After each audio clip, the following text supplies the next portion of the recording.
Selamat siang untuk kita semua. Perkenalkan, nama saya Gaudian Susoldan. Saya dari kelas 11E. Di sini saya akan menjelaskan definisi gereja dan dunia. Yang pertama, gereja. Secara umum, gereja adalah salah satu persekutuan umat yang percaya kepada Yesus Kristus sebagai Tuhan dan Juru Selamat. Gereja ini juga bukan sekedar bangunan, tetapi orang-orang yang percaya, yang hidup dan menjalankan misi Allah di dunia ini. Yang kedua, dunia. Dalam Alkitab, istilah ini dimiliki beberapa makna tergantung dari konteks. Yang pertama itu dunia sebagai ciptaan Allah. Yang kedua, dunia sebagai umat manusia. Yang berikut, peran gereja dalam dunia. Yang pertama itu pemberitaan Injil. Maksud dari pemberitaan Injil itu memberikan kabar kepada semua orang. Yang kedua itu pelayanan sosial. Nah, pelayanan sosial ini itu seperti membantu orang-orang yang membutuhkan seperti melalui karya amal dan sosial. Yang ketiga itu pendidikan dan moral. Nah, pendidikan dan moral ini seperti menanamkan nilai-nilai Kristiani dan kehidupan bermasyarakat. Yang keempat itu perdamaian dan keadilan, seperti mengupayakan kesejahteraan dan membela hak asasi manusia. Yang berikut saya akan menjelaskan tentang peran gereja di dunia modern. Yang pertama, sekularisasi dan materialisme.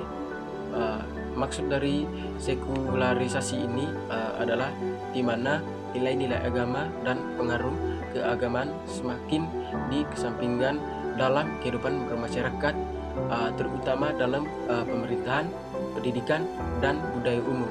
Nah, ini menciptakan pemisahan antara kehidupan spiritual dan duniawi.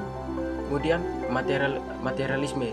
Materialisme ini adalah pandangan hidup yang menekankan pentingnya kekayaan, benda-benda fisik, dan kenyamanan duniawi di atas nilai-nilai spiritual atau moral.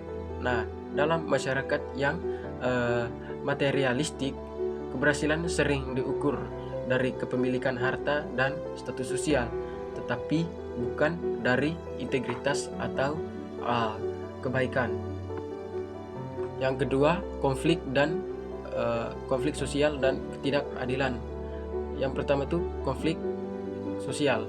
Maksud dari konflik sosial ini seperti munculnya ketika terdapat perbedaan kepentingan, nilai, atau kekuasaan antara kelompok-kelompok dalam masyarakat, seperti antara kaya dan miskin, dan mayoritas dan minoritas, atau pekerja dan pengusaha.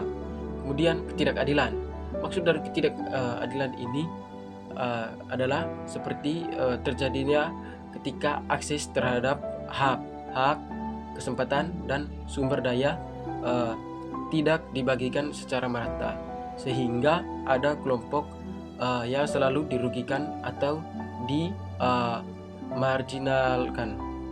Yang ketiga, kemajuan teknologi dan perubahan nilai moral.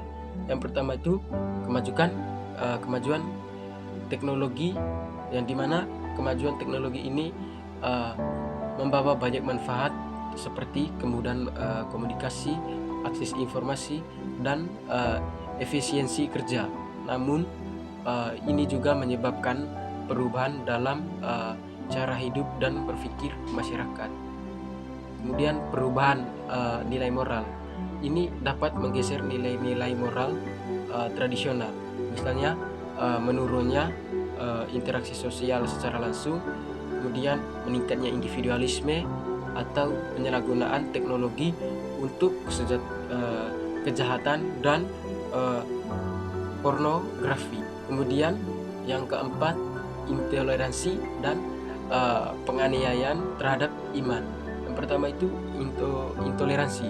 Maksud dari intoleransi ini adalah sikap atau tidak mau menerima atau menghargai perbedaan keyakinan, agama, atau pandangan orang lain. Kemudian penganiayaan terhadap iman. Ini terjadi ketika individu atau kelompok mengalami tekanan dan diskriminasi, bahkan kekerasan karena keyakinan atau praktik keagamaan mereka. Hal ini mengancam kebebasan beragama dan merusak kerukunan. Kemudian bagaimana gereja harus bersikap? Yang pertama itu tetap setia pada firman Tuhan supaya tidak terpengaruh oleh nilai-nilai yang bertentangan dengan ajaran Kristus. Yang kedua itu membangun dialog dengan dunia, seperti terbuka terhadap perubahan sambil mempertahankan prinsip iman. Yang ketiga itu berkolaborasi dengan masyarakat, seperti bekerja sama dalam hal kemanusiaan dan kesejahteraan sosial. Yang keempat, menjadi teladan, seperti menunjukkan kasih, kejujuran, dan integritas dalam segala aspek kehidupan.